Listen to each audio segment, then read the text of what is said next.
Let's make July's needle turn studio pattern together.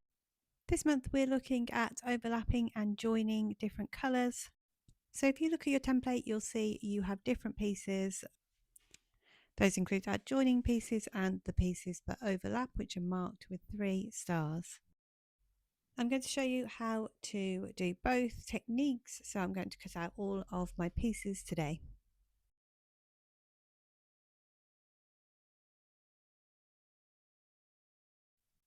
I have drawn a dotted line around the beak on the head. You can see that there. I've just cut around the beak rather than removing that at this moment. The beak's quite a small and fiddly part, so if you're a beginner, I would include this with the head. I'll show you later how that works.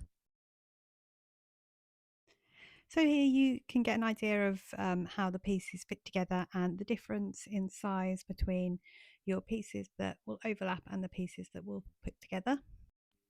I'm going through all of the steps to make your applique bird today. Each step has its own video tutorial in the e-course, so if you are struggling with any bits, make sure you go and re-watch those.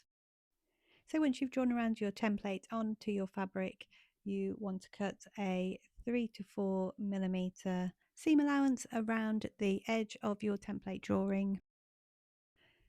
Now, I don't make any of my extra snips into those valleys until I'm actually sewing and reach that point.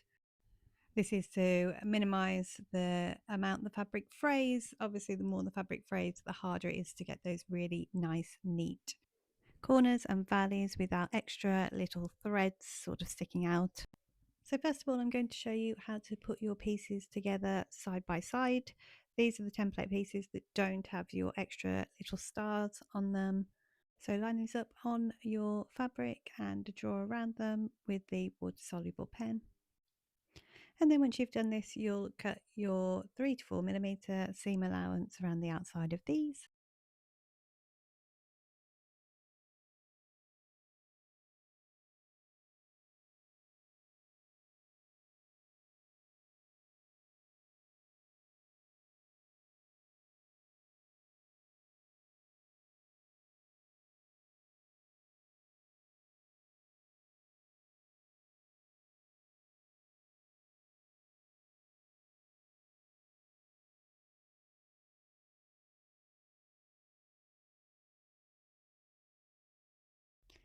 Right, so once all the pieces are cut out, position them on your base fabric. Um, you want to make sure you put all the pieces in place just so you have it in the right position where you want it. It's not coming off one side too far. And when you're happy with that, then start pinning the main piece into place. Once that's pinned down, you can start sewing.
So you can see here how I have kept the beak as part of the main body of the bird. This is entirely up to you. If you'd like to do this in the blue colour, it is possible. It is just a little bit more fiddly and takes a little bit more practice. Now, the only time I tend to pre-fold my fabric along the seam is when I'm trying to piece together tricky shapes like this that are a bit harder to see. And you can see even Just with a couple of those sides folded down, you can start to piece those together, making sure the edges match up. Again, once you're happy with the placement, just pin that into place. You can do that piece by piece, or you can pin all your pieces into place together. Personally, I don't like to have all the pins in place as I'm trying to sew. It's just more for the thread to catch on, and also spike yourself with the extra pins, which isn't great. Make sure that you are lining up your lines rather than the edge of the fabric. Then once you're happy, you can sew them into place.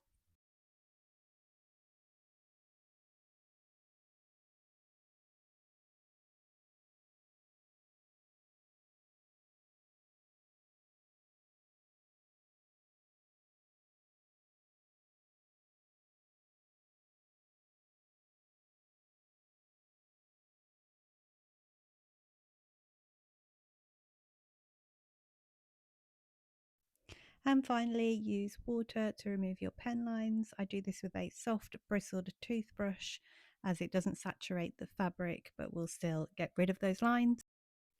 So that was piecing the different colours together. This time we're going to look at overlapping. So once again, draw around your main body. Now I've put the beak on here, but I'm also going to draw just across there where I'm going to cut the fabric. This will give me extra lines and help me to line up the overlapped beak later on. So when you cut your seam allowance, continue with the curve of the head and ignore those beak lines for now until we come to lining them up with the beak later on. Right, so take your overlap template pieces, which are the pieces with the stars on them. These have always also been labelled to make it a little bit easier. And draw around these templates on your blue fabric and cut the 3 to 4 millimeter seam allowance.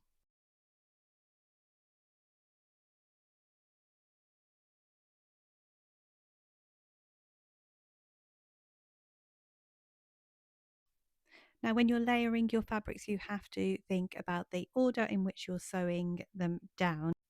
For this piece, our blue fabric pieces are going to fit underneath the main body. So those are the ones that we're going to be sewing first. So place all your pieces down on the backing fabric and pin them into place. Now you can see here with the beak, I'm lining up the lines on the beak with those extra lines we drew on the main body templates earlier. I'm going to start with the wings, so I'm just going to pin those into place for now.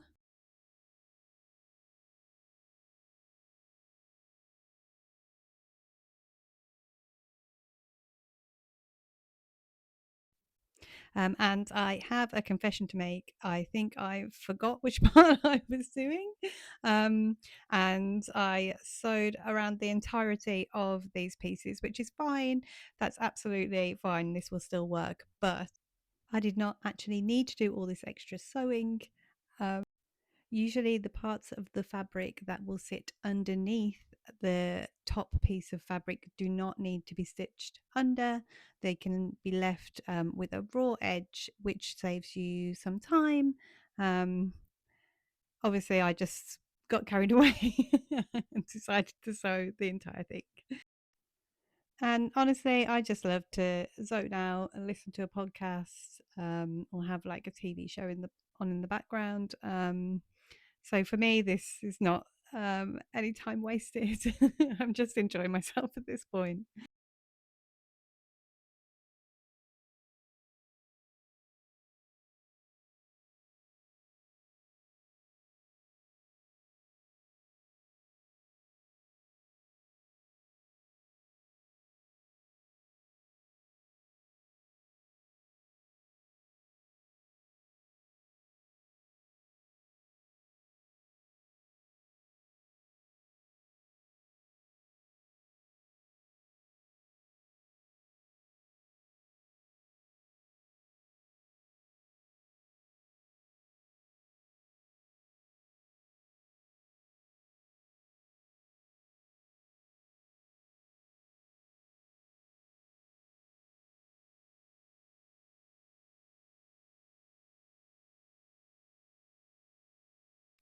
So once I sewed those down, I layered up my pieces again just to make sure everything is in place at this point, and added in those extra pieces I didn't originally pin into place.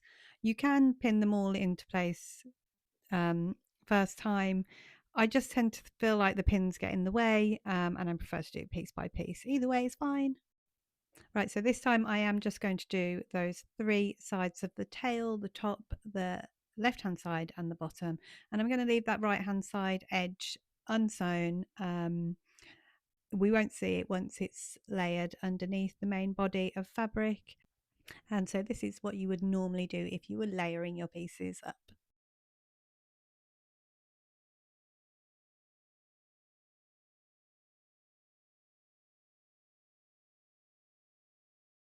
And again, once that tail piece is in place, I'm going to add the body back over the top to make sure everything is in place, and add our beak. Now this piece is a little bit fiddly. Um, the smaller pieces tend to be a tiny bit harder to work with, but with this overlapping technique, it gives you a little extra fabric to help.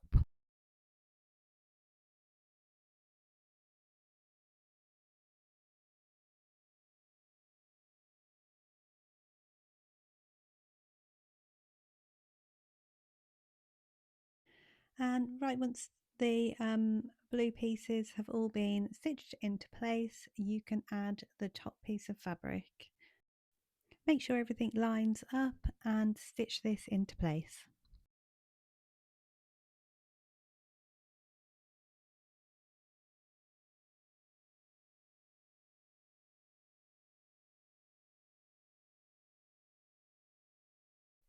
When you reach a point where you have that additional layer of fabric under your piece you're stitching, then try to just go into that second layer with your stitches. This makes it a little bit neater on the back, and it actually makes it easier to push your needle through two pieces rather than the additional layers.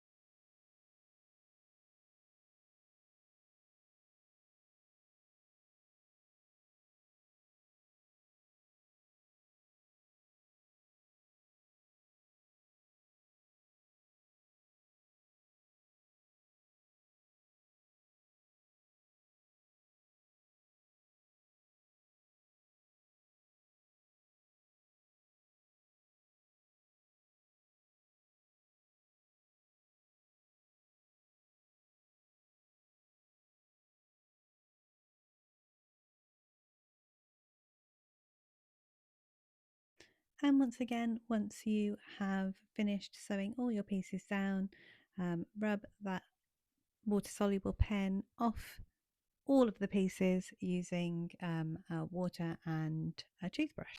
And I just want to show you the difference between the two techniques here. You can see here you can't see the backing fabric in between the pieces. But if we look at our other bird, the joins are a little bit more obvious, especially seen as the backing fabric is such a contrasting colour. So that's something to think about when you are designing and sewing your own pieces.